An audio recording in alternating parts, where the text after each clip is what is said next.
Hello and welcome, ladies and gentlemen. I'm making a tutorial video after a really long time. Recently I've been working on a pop rock song, and that led me to work with a lot of acoustic drum sounds, and I used a really cool technique to separate the sounds into their individual tracks, which is the way traditionally you mix drums. And here's a few tips and tricks on getting a really cool acoustic drum sound. Let's jump straight in. Alright, so the first thing you want is a pattern, and to create that, the best way to do it would be to listen to lots of reference tracks and listen to a drummer, try to imitate that, recreate that. But if you're a Logic user like I am, then I really suggest you to check out the drummer feature that Logic has. It's something I really didn't use too much in the past, but it's really cool, saves you a lot of time, creates really cool patterns. Just play around with it, play around with the different drummers they have, and it's gonna be worthwhile.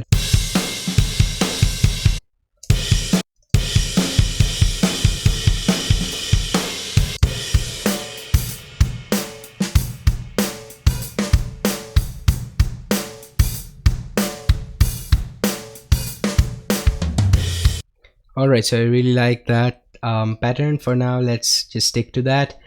The first thing I'm going to do is I'm going to duplicate the track, duplicate the entire thing, and convert it to a MIDI region. The reason I want to keep a backup as in the raw drummer track format is because anytime you want to come back and make any changes, you still have that option open. So do not delete it, just mute it by pressing Ctrl M and then convert this one to MIDI. I have the option right here because I've used it recently, but if you don't, just go under convert and convert to MIDI region. There you go. So once you've done that, the next task is to separate each of the sounds. Before that, I'm just gonna quickly change the kit because most of the sounds I'm gonna be using in the end are gonna be from the Brooklyn kit. So once you've done that, just select the kick. Separating drum sounds are really easy. Select the kick, hit Shift I to invert the selection, and just mute all the other sounds. Just duplicate this and then select the kick. Since you already have it, you can delete it. Next off, take the snares. So I'm going to be selecting all the separate articulations of the snare, the center and the rim shot, and I'm going to be unmuting them.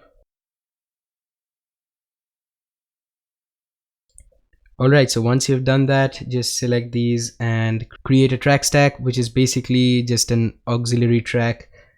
So the signals from all these separate channels are going to this track. Right, and now you're ready to go. Since you have all these on separate tracks, you can right now do whatever you want to each sound. So for example, if you do not want to use any of the preset kicks from Logic, then you can just reset the channel strip. You can just open up a quick sampler and you can load up any sample you want. It might be, if you have drums, if you have a mic, record your own sound, you can bring it in, super cool. Or you can imitate a drum sound creatively, you know, like banging the table or something like that. That could be really cool too. Or you can just use sounds from sample packs. So basically you can do a whole lot of things once you've separated them into different channels.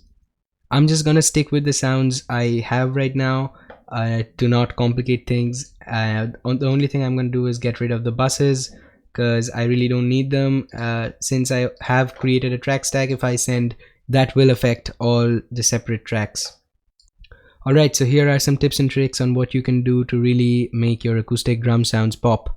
So the first thing I like doing is adding a compressor to the stack, and you can really see the difference without. And then I'm gonna just select this preset here. I really love this preset, and now you can hear the difference.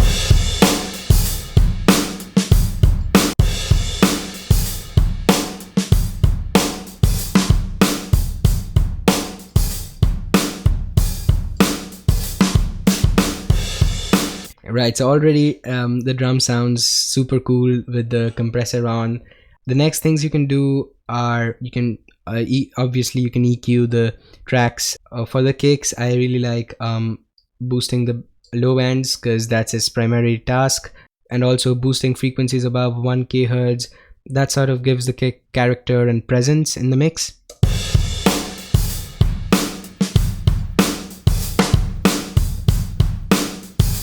Another thing I really like doing with the kick is adding this plugin called the Renaissance Bass. Now this is a paid plugin, but I really love it. It's really cool. When you put it on bass sounds, it boosts the bass, and it sounds really cool. Just make sure you do not overdo it, because then it ruins the mix.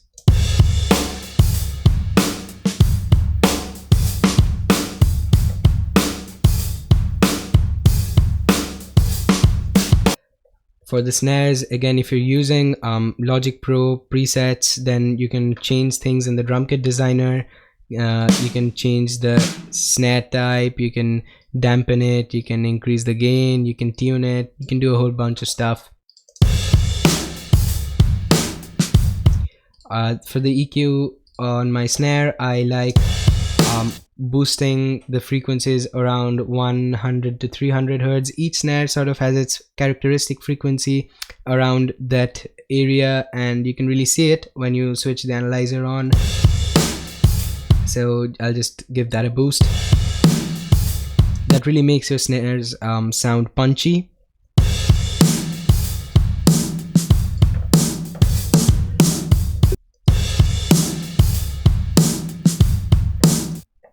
Alright, so we are already creating a really nice sound here. Just go on, play with the EQ, add effects like chorus and phasers. You can add them on cymbals to give it a certain unique sound.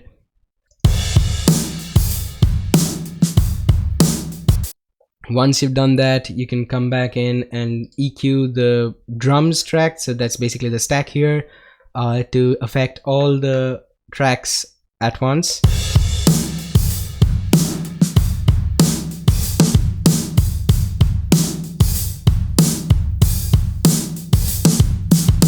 So it already sounds super cool. Another thing, if you have a kick that you really like but you do not like the tail of it, because that's what's going on here, and I faced that problem previously too, you can use a plugin. It's a free plugin called Auburn Kucha, and that basically tightens up the sound and increases the transients, and basically just reduces the tail.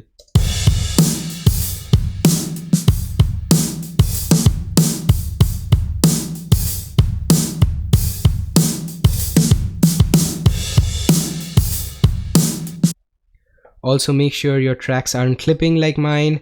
I don't know if that resulted in any distortions that you guys are hearing, but make sure you do not do that. It's always good to keep your volume at moderate levels to avoid any clipping.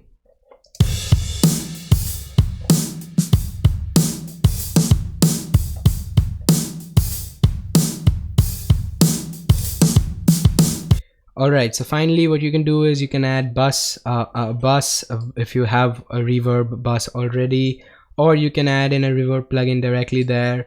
It's always good to use buses so you can reuse reverbs, thus making your project less computationally expensive.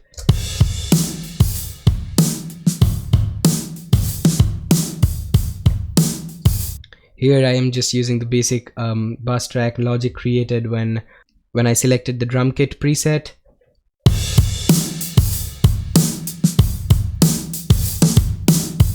So yeah guys, that's basically it. That's how you separate drum sounds into separate tracks and be as creative as you want to be and get cool sounds. I hope you liked the video. As always, do not forget to like, share and subscribe. See you in the next video.